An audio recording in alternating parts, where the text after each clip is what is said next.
The first time I noticed her, really noticed her, was in the late afternoon light pouring through the tall windows of the lecture hall. Her name was Miss Carter. To everyone else, she was just another literature professor, sharp-minded, slightly intimidating, her hair always tied back in a way that looked both strict and elegant. But to me, she was different. She wasn't the kind of teacher who simply spoke at the class. No, she made words sound alive. When she recited a line from Shakespeare or whispered a passage from Nabokov, it wasn't just a lecture, it was a performance. I was 21 then. Old enough to think I understood women, but young enough to still believe that passion came only in fast, fiery bursts. Miss Carter proved me wrong. There was something magnetic about the way she carried herself, controlled, precise, like every movement of her hand or glance of her eyes had been carefully considered. Her voice was soft but unshakable, and whenever she called on me in class, I felt like the world narrowed down to just the two of us. The first spark. It happened on a Tuesday. We had been assigned to write essays on desire in classic literature. Mine wasn't exactly what she expected. Instead of analyzing themes mechanically, I'd written from instinct, raw, maybe too raw. I'd compared forbidden desire in old novels to the way modern men hid their urges, the quiet battles between what we show and what we really crave. When she returned the papers, most students got marks scribbled in red. Mine was folded in half. No grade on the front. Just a small note. See me after class. The words made my pulse quicken. As the others left, she stayed at her desk, glasses balanced on the tip of her nose. I approached, trying to look casual, but my hands betrayed me, fidgeting with the strap of my bag. She didn't look up immediately.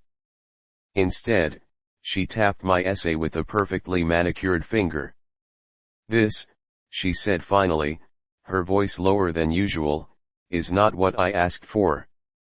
My stomach dropped. Did I fail? She tilted her head. Fail? No. Quite the opposite. You intrigued me. That word intrigued sent a current through me. She slid the paper toward me.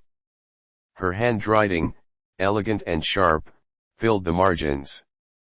Notes not just about my arguments, but about me. My perspective. My voice. She'd underlined a line where I'd written, "Desire is dangerous only when it is hidden." "You believe that?" she asked, looking at me in a way that made me feel suddenly transparent. I swallowed. "I think, yes. Secrets are more dangerous than honesty." Her lips curved into the faintest smile. "Careful. Some secrets are the only thing keeping the world from falling apart." The room felt smaller. The silence between us stretched, not awkward, but charged. For a moment, I thought I saw something flicker in her eyes. Something I wasn't supposed to see. "Rewrite the essay," she said finally, breaking the spell. "Keep your passion. But refine it. I want to see what you're capable of when you're not just writing for shock." "Yes, ma'am," I said, though the word ma'am came out heavier, thicker, than I intended. Her smile deepened just barely. "Good boy." The way she said it wasn't casual. It was deliberate. A test. And it set fire to something inside me I didn't know was waiting. Crossing lines. After that day, things shifted. She called on me more often in class. Our conversations stretched longer. Sometimes her hand would brush mine as she handed me papers, her fingers cool against my skin, lingering half a second too long. Maybe it was nothing. Maybe it was everything. I found myself staying after lectures, asking questions I didn't really care about, just to hear her speak to me in that low, careful tone. One evening, as students were packing up, she told me, "Wait." The others left. She locked the classroom door. My heart raced. "Your essay," she said, pulling a chair closer to mine. "You rewrote it?" I nodded. "And you improved." She leaned in, her perfume faint but intoxicating, something dark and floral, the kind that clung to memory. "But you're still holding back." My throat tightened. "Holding back?" "Yes." Her gaze locked on mine. "You write about desire as if you understand it? But you're afraid to reveal what it really means to you." I forced a laugh. "Maybe I'm just shy." She raised a brow. "Are you?" Silence again. Thick. Charged. I could feel her eyes searching me, peeling away whatever shields I thought I had. Then she did something that shocked me. She reached out and placed her hand on my wrist. Not inappropriate. Not obvious. But undeniably intimate. "Tell me," she said softly, "what do you desire?" My breath caught. I wanted to say it. I wanted to tell her the truth, that every night since that first note, I'd thought about her voice, her eyes, the way her lips shaped words. That I'd dreamed of her leaning close, whispering those forbidden lines, not as a teacher, but as a woman. But the words stuck. I couldn't confess. Not yet. She studied me for a moment longer, then released my wrist. "Another rewrite," she said, her tone shifting back to professional. "Be honest this time." Brutally honest. And just like that, the moment was gone. But the mark it left on me burned. Obsession. I couldn't sleep that night. Her voice echoed in my head. "Good boy. Tell me, what do you desire?" The next day, I found myself writing not for a grade, but for her. Pouring myself into the essay, not just about literature, but about the way desire consumes a man, reshapes him, makes him crave not just bodies, but control, surrender, connection. When I handed it to her, she didn't read it right away. She slipped it into her leather folder, her eyes lingering on me just a fraction too long. That weekend, I saw her outside of school. I hadn't planned it. I was just walking past a small cafe downtown when I spotted her at a corner table, alone, a book in her hands and a glass of red wine in front of her. For a moment, I froze. She looked different. Out of the classroom, her hair was loose, falling around her shoulders. She wore a black blouse, unbuttoned just enough to reveal the soft curve of her collarbone. I almost walked away. But she looked up and saw me. Her lips curved. Not in surprise. Not even in annoyance. But in something that looked dangerously close to invitation. "Mr. Hale," she said as I approached, her tone playful. "Do you follow all your teachers on weekends?" I stammered. I was just passing by." She gestured to the empty chair. "Then sit. No point in pretending fate doesn't have a sense of humor." I sat. My pulse thundered in my ears. The beginning of something forbidden. We talked. At first about books. Then about music. Then about life. She told me things I'd never expect her to share with a student, about her failed marriage, her loneliness, her doubts. There was a vulnerability in her words, but also a strength, as if she was daring me to judge her. I didn't. I couldn't. If anything, it made me want her more. The cafe grew quieter as the evening stretched on. At one point, her hand brushed mine across the table. Not by accident. Careful, she whispered, her voice low, almost teasing. People might think you're trying to seduce your teacher. I met her eyes. What if I am? Her smile was slow, dangerous. Then you'd better be ready for the consequences. The air between us felt electric. And though nothing physical happened that night, no kiss, no touch beyond the accidental brush of fingers, I walked away knowing something irreversible had begun. I couldn't concentrate in class anymore. Every time Ms. Carter entered the room, every time her heels clicked against the floor, I felt the memory of that cafe night replaying in my head. The way she leaned closer than necessary, the way her eyes dared me to confess more than words. But she acted as if nothing had happened. Professional. Polished. Almost distant. It was torture. The hidden message. One Friday afternoon, after everyone left, I found my rewritten essay on her desk.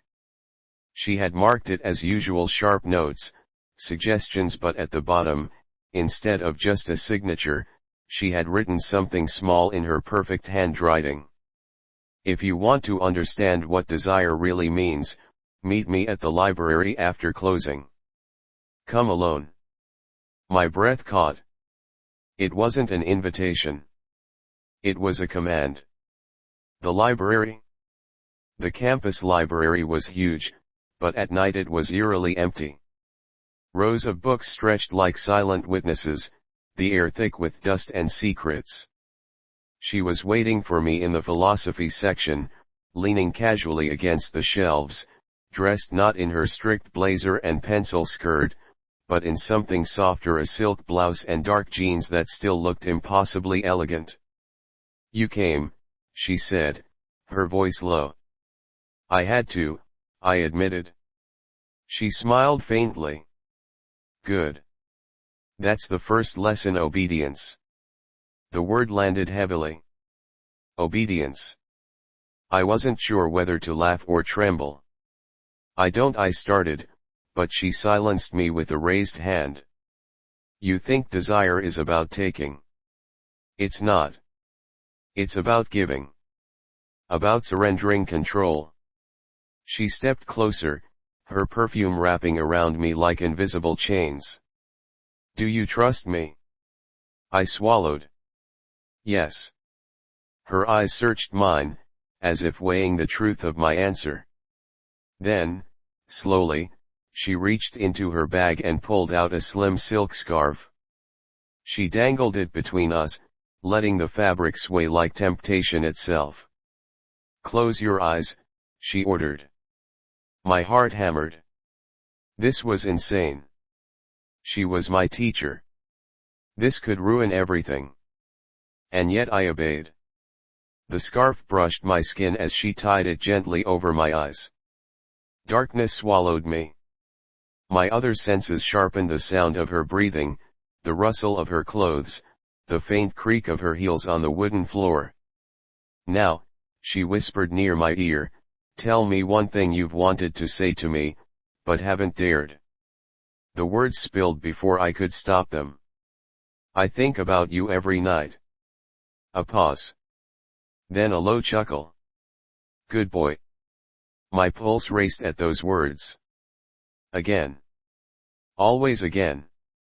You have no idea how dangerous this is, she murmured, her breath ghosting my cheek. But maybe that's what makes it worth it. Her fingers brushed my hand. Then my wrist. Then lingered. Not quite holding me, but letting me know she could. At any moment. When she finally removed the blindfold, her face was inches from mine. Her eyes sharp, commanding, but filled with a heat she could no longer hide. We didn't kiss. Not yet. But the distance between us was so thin, so fragile, I thought the air itself might break. Lesson over, she said suddenly, stepping back, her mask of control sliding back into place. Go home. Think about what obedience felt like. I left the library shaking, both terrified and electrified. The secret begins. After that night, things escalated quickly. She gave me rules. Not in writing, not out loud in class but in quiet, stolen moments. Don't text me unless I text first. Don't speak to me differently in public. Don't lie to me. Ever. They weren't suggestions. They were commands. And the strange thing was I liked it. The more she controlled, the freer I felt. Every meeting became a game of tension. In class, she was untouchable. In private, she tested me. Sometimes it was small things, a lingering look, a brush of her fingers against my neck as she passed behind me. Other times, it was more. One evening, she invited me to her apartment. Her apartment. It was nothing like I expected. I thought it would be sterile, full of books and cold furniture. Instead, it was warm, dimly lit, with candles on the shelves and soft music playing. The scent of vanilla and wine hung in the air. She poured us drinks. "You're nervous," she said, handing me a glass. "Of course I am," I admitted. "Good. Nervous means you understand the stakes." She sat on the couch, crossing her legs with effortless grace. "Do you want to stop?" The thought jolted me. Stop? Walk away from this?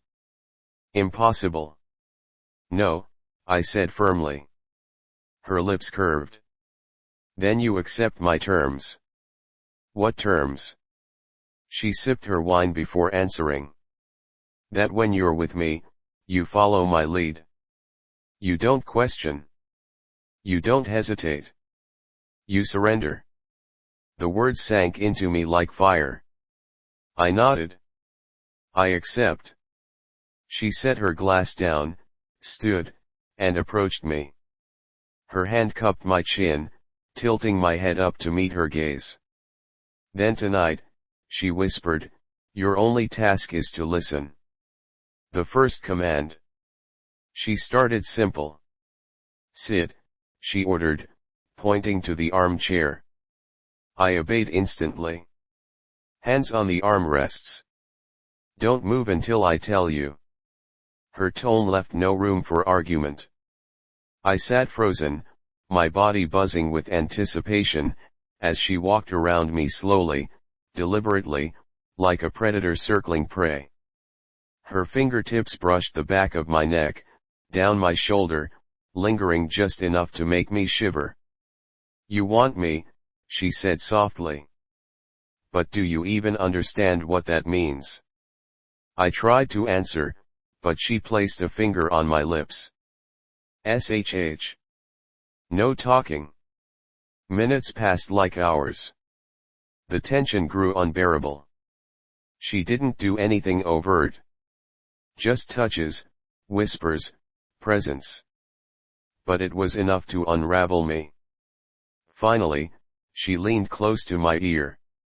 "You've done well," she whispered. "Obedience looks good on you." She kissed my cheek, just that. Just a kiss on the cheek, and it felt more powerful than anything I'd ever experienced. "Go home now," she said, stepping back. "And remember, you belong to me when I ask for you." I left her apartment dazed, consumed, already addicted. The dangerous thrill. The days that followed blurred into a strange rhythm. By daylight, I was her student. By night, I was something else, someone under her command. And every time, she pushed me further. Blindfolds. Whispers. Commands that tested my patience, my self-control, my willingness to obey. She never crossed the line completely. But she kept me on the edge, always wanting more, always questioning how far this would go. And then, one night, she shifted the game entirely. The unexpected guest. It was late when she texted, "Come to my apartment. Don't ask questions." When I arrived, the door was already unlocked. I stepped inside, heart pounding, expecting another lesson in control. But this time someone else was there. A woman. Slightly younger than Ms. Carter, maybe in her early 30s. Tall, striking, with dark hair and a mischievous smile. She looked me up and down like she was appraising me. "So this is the boy." Heat shot through me. Ms. Carter's voice came from behind me. Calm. Commanding. "Yes. This is him." My pulse thundered. A new layer of the game had begun. The moment I stepped into the apartment and saw her, everything changed. The stranger stood with a glass of wine in her hand, her body angled casually toward me, as if she already knew every thought that would cross my mind. She was confident in a way that made my chest tighten. Playful eyes, lips curved in a smile that was both amused and hungry. "So this is your student," she said, turning toward Ms. Carter with a spark in her eyes. I froze. "My student." The word hit me like a slap, even though she didn't say it with judgment, more like curiosity. Ms. Carter, standing behind me, closed the door slowly. "Yes," she said simply. Her tone was calm, measured, the same tone she always used when she was in control. The woman set her glass down and walked closer. She didn't rush. Every step was deliberate. Her heels clicked softly against the hardwood floor until she stood just a few feet from me. "I'm Lydia," she said, extending her hand. I hesitated, then shook it. Her grip was firm, her skin warm. "And you must be," her eyes flicked over me, like she was reading me without needing words. "Eager." Heat rose to my face. "The test." "Sit down," Ms. Carter ordered. Her voice, sharp as ever, snapped my focus back to her. I obeyed, lowering myself into the same armchair where she'd commanded me before. Lydia moved behind the couch, resting her arms lazily over the back, watching me with the interest of someone about to enjoy a show. "This isn't fair," I said, trying to mask my nerves. "Fair?" Ms. Carter tilted her head, almost smiling. "Desire isn't fair. It's dangerous. It takes more than it gives. That's why you need control." She stepped closer, her presence filling the room. "And tonight, control doesn't belong only to me." I glanced at Lydia, who smirked knowingly. "So what is this?" I asked. My voice came out rougher than I intended. "This," Ms. Carter said firmly, "is a test. To see how much you're willing to surrender." Her eyes locked on mine. "Do you trust me?" The question wasn't new. She had asked it before, and every time I'd answered yes. But now with Lydia watching, the stakes doubled. It felt heavier. "Yes," I said quietly. "Good," Ms. Carter said. "Then obey." Two shadows. The room shifted. Ms. Carter moved behind me, her hands resting on my shoulders, firm and steady. Lydia circled in front of me, leaning against the edge of the coffee table, her arms crossed, eyes sharp with curiosity. It felt like being caught between fire and ice. Ms. Carter bent close, her lips near my ear. "Keep your hands on the chair. Don't move them." Her command sent a shiver down my spine. Lydia leaned forward, resting her chin on her hand as she studied me. "He's nervous," she said, her tone teasing. "But I like that. Makes it real." "Patience," Ms. Carter warned her. "I have patience," Lydia replied smoothly.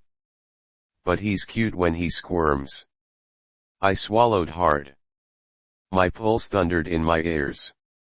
The first temptation. Without warning, Lydia reached out and brushed her fingers along my jawline. It was such a small touch, but it felt like crossing a line I wasn't ready to cross. My instinct was to flinch. But Ms. Carter's hands tightened on my shoulders. "Still," she commanded. I froze. "Good boy," she whispered, her voice sliding into me like silk. Lydia chuckled softly. "I see what you mean now. He listens. That's rare." Her finger trailed down my neck, light and teasing, stopping just above my collarbone. She didn't press further, didn't take more than that single stolen moment. But the heat of her touch lingered like a flame. "Not bad," she murmured. Jealousy. Something unexpected rose in me then, not just desire, but jealousy. The way Lydia touched me so casually, the way she spoke about me like I was an experiment, made me ache for Miss Carter to reclaim me. To remind me who I belonged to. As if reading my thoughts, Ms. Carter's nails dragged lightly over my shoulders. Not painful, but enough to remind me where the power lay. "Remember," she whispered, "you're mine. No one else's." The words sent a rush of heat through me. Lydia smirked. "Careful, darling. You sound possessive." "I am," Ms. Carter replied simply. Their exchange felt like another test, one I hadn't expected. Two forces, circling each other, both holding pieces of me in their hands. The line. The night stretched on with subtle games. Lydia teasing, brushing fingers across my arm, my cheek, "Never more." Ms. Carter commanding, holding me steady, reminding me with every whisper and every order that I was hers first. At one point, Lydia leaned so close her lips nearly brushed mine. My body ached to move, to close the gap, but Ms. Carter's voice cut through the haze. "Don't." The single word froze me. Lydia pulled back, grinning. "Oh, I like him. He listens even when every part of him wants to disobey." Ms. Carter's hands tightened once more. "That's because he understands what happens if he doesn't." Their eyes met then, two women, different but equally powerful. One playful, one commanding. And me, caught between them, trembling with desire I could barely contain. Aftermath. When it was finally over, nothing had gone too far. No kisses. No touches that couldn't be excused if anyone found out. But everything about the night screamed danger, temptation, and secrets too heavy to carry. Ms. Carter walked me to the door. Lydia stayed on the couch, sipping wine like the whole evening had been entertainment. Before I stepped out, Ms. Carter caught my wrist. Her eyes softened just for a moment. "You did well," she said quietly. I nodded, though my body still shook from everything I had felt. She leaned close, her lips brushing my ear. "But this game is only getting harder." The dreams. That night, I barely slept. Images of Lydia's teasing smile, her fingers on my jaw, tangled with the memory of Ms. Carter's voice commanding me to stay still. My body burned with every thought, my mind replaying every second until I couldn't tell if it had been real or just a fevered dream. And yet, underneath all of it, one truth remained: I wanted more. Not just the thrill, not just the risk. I wanted her. Ms. Carter. But now there was someone else in the game. And I couldn't shake the feeling that Lydia wasn't going anywhere. The following week was unbearable. Ms. Carter taught her lectures as if nothing had happened. Calm, collected, her glasses perched on her nose, her voice steady as she read from Milton or Bronte. To everyone else, she was the same brilliant professor. To me, she was something else entirely, my secret, my obsession, my torment. And then there was Lydia. I hadn't seen her since that night at the apartment, but her presence haunted me. The way she touched me without hesitation. The way she smirked at Miss Carter, as if daring her to lose control.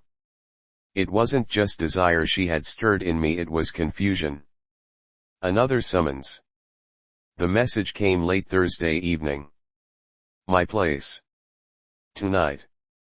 Come ready. I didn't know what ready meant. But when Miss Carter summoned me, I obeyed.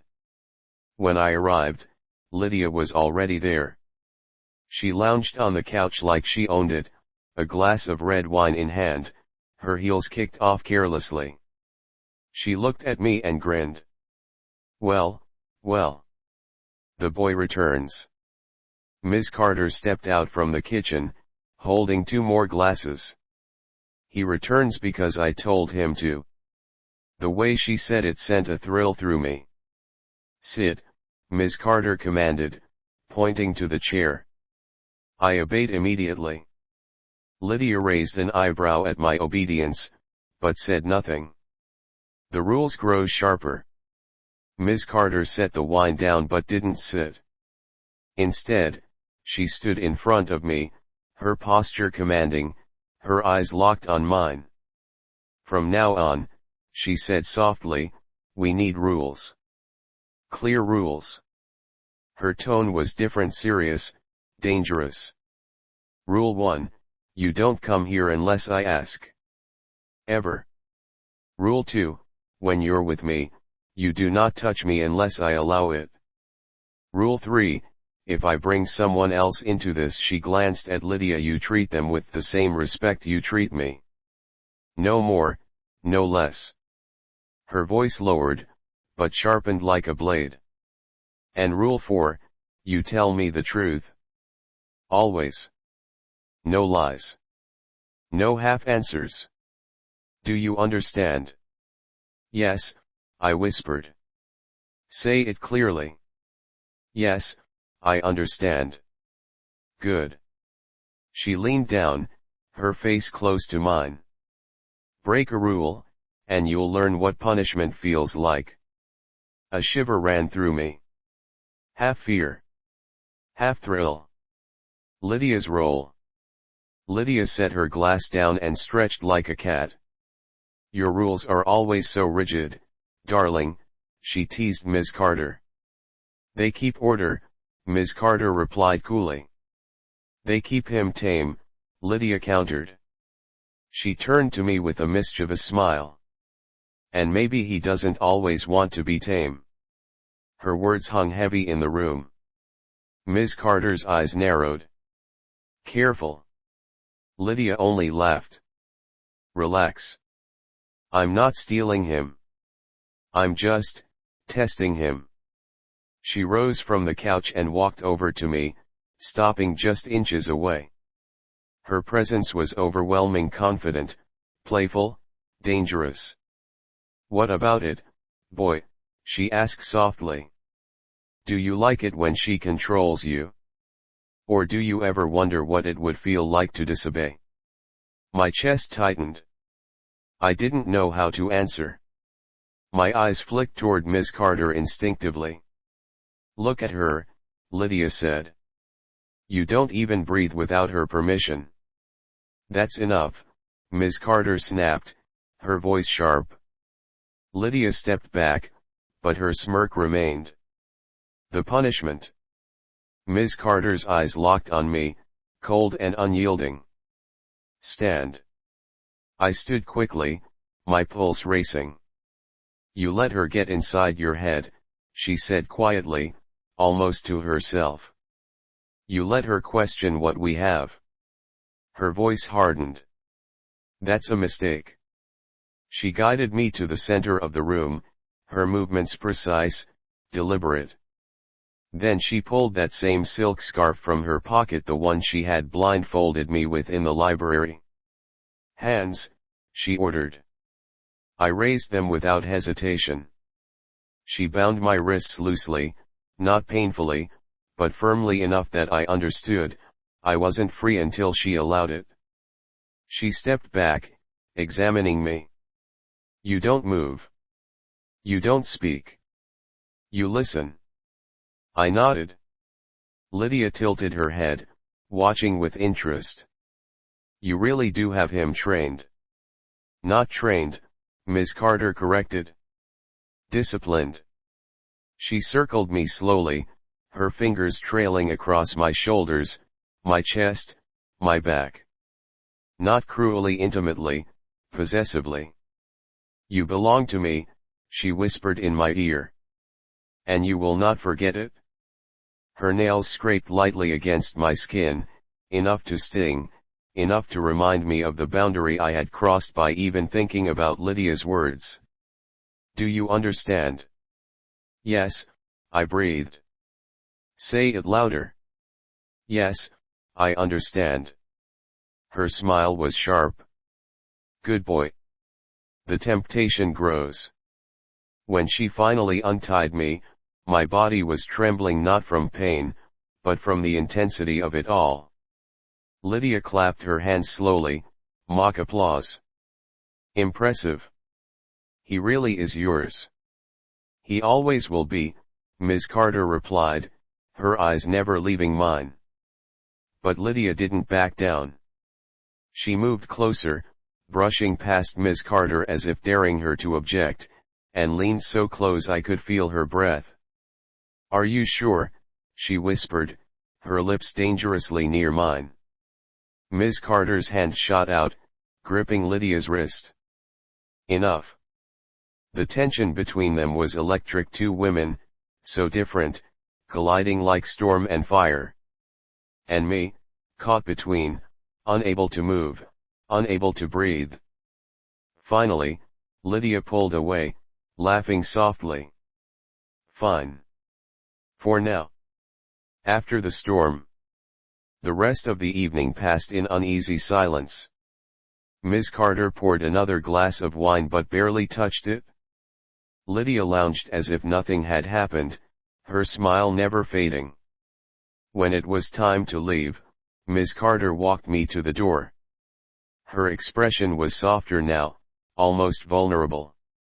Do not let her fool you, she said quietly. She plays games. But this, she gestured between us, this is not a game. Not for me. I know, I whispered. And I meant it. She touched my cheek briefly, her thumb brushing my skin. Then don't forget who you belong to. Confusion. That night, lying awake, I couldn't stop thinking. Ms. Carter owned me, body and soul. I knew it. I craved it. The way she commanded me, the way she pushed me, the way she made me feel both vulnerable and powerful at the same time, it was unlike anything I had ever known. And yet, Lydia lingered in my mind. Her teasing words, her fearless smile, the way she had looked at me as if she already knew I wanted to give in. I hated her for it. I wanted her for it. And that terrified me. The candlelight flickered across the hotel room, as if it were as restless as their hearts. The night had already unfolded like a fevered dream. Madison, Elena, and Ryan tangled in a web of dominance, submission, and desire that blurred the line between boundaries and liberation. But dawn was creeping close, and the unspoken truth hung in the air: passion was never just physical. It demanded answers. It demanded choices. Ryan sat on the edge of the bed, his chest rising and falling, a sheen of sweat across his skin. Madison leaned against the headboard, robe loosely tied, hair falling in disarray. Elena, always poised, adjusted the straps of her black silk slip, her lips curved in that half smile that concealed as much as it revealed. Do you know what you want, Ryan? Elena asked softly, pouring herself a glass of wine. Her eyes held his like a quiet command. He hesitated. His voice was raw. I want both of you. I don't know if that's selfish or impossible, but I can't lie about it. Madison's breath caught. She had expected hesitation, confusion, maybe guilt, but not this brutal honesty. She looked at Elena, half defiant, half afraid. Elena tilted her head, amused. At least he doesn't pretend. But Madison wasn't smiling. This isn't a game for me, she whispered, her voice trembling with more than exhaustion. I've risked everything. My job. My reputation. And you, she looked at Ryan, you could walk away tomorrow and forget me. Ryan moved closer, kneeling in front of her. He took her hand, pressing it against his chest. Does this feel temporary to you? Because it doesn't to me. You changed me, Madison. You're not just some fantasy. You're the reason I want more. Her eyes glistened. Elena set her glass aside, watching with quiet interest. For once, she didn't interrupt. The tension shifted as Madison leaned in, pulling Ryan into a kiss, not wild, not desperate, but slow and aching, the kind that said, don't leave me hanging in this uncertainty. Elena stood, circling them like a shadow. You're both too romantic, she teased, though her voice was gentler now. Desire is simple. Commitment complicates it. Madison broke the kiss, glancing at her friend. And you don't want complicated? Elena shrugged, silk slipping off one shoulder. I want control. I want intensity. I want to explore without borders. But I don't crave permanence the way you do. Ryan realized then, Elena was the storm, Madison was the anchor. Together, they had dragged him into something deeper than he'd ever imagined. Later, when the candles had melted low, Elena reached into her travel bag and pulled out something Ryan hadn't expected, a length of crimson rope, smooth and gleaming under the dim light. Final lesson of the night, she murmured. Trust. Ryan froze.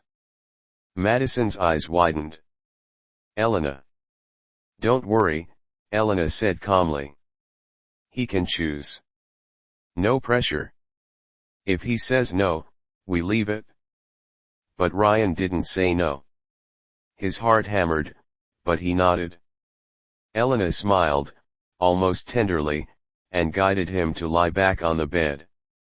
Her hands were expert, sliding the rope around his wrists, binding him to the headboard. The sensation wasn't frightening, it was exhilarating, a surrender he hadn't known he craved. Madison hovered, unsure. Is this safe? Completely, Elena assured. She looked Ryan in the eye. Do you trust her enough to hold the key? Ryan's throat tightened. Yes. So Elena handed Madison the small safety scissors, placing them in her palm. Then he belongs to you tonight. For the first time, Madison felt power surge through her, not as the teacher bound by rules, but as a woman who could choose her own narrative. She leaned over Ryan, brushing her lips across his neck, her hand tracing the ropes. His eyes burned with both vulnerability and want. You could cut me loose right now, he whispered. I don't want to, Madison replied, surprising herself. Elena lingered nearby, a quiet conductor of the scene. Then take what you want from him. Let him feel what it means to surrender to you, not just to me. What followed was not frantic. It was deliberate. Madison touched him with newfound authority, alternating gentleness with teasing control. Ryan arched against the restraints, gasping, moaning, trembling completely at her mercy. Elena eventually joined, but only to guide Madison, whispering in her ear, showing her how dominance could be just as intimate as tenderness. By the time Madison finally cut the rope and pulled Ryan into her arms, the dawn was breaking through the curtains. They lay together in silence. Elena sat by the window, sipping her last glass of wine, eyes distant as if already half gone. "You two will destroy each other if you're not careful," she said softly. "But maybe that's the point." Madison tightened her grip on Ryan, as if afraid he would vanish. "What about you?" she asked. Elena smiled faintly. "I was never meant to stay. I'm a spark, not a fire. But maybe I lit something between you that wouldn't have burned otherwise." Ryan sat up, searching her face. "So that's it?" She nodded. "For now. Maybe someday I'll circle back. Maybe not. But you have choices to make." With that, she gathered her things, kissed Madison on the cheek, and brushed her lips against Ryan's ear one last time. "Don't waste what you've been given," she whispered. Then she was gone. The room felt emptier without her, but not cold.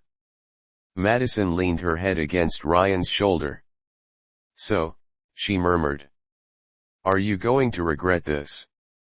He kissed her hair, his voice steady. "No. Are you?" She smiled through the exhaustion. "Not if you stay." For the first time, neither of them doubted the answer. Epilogue.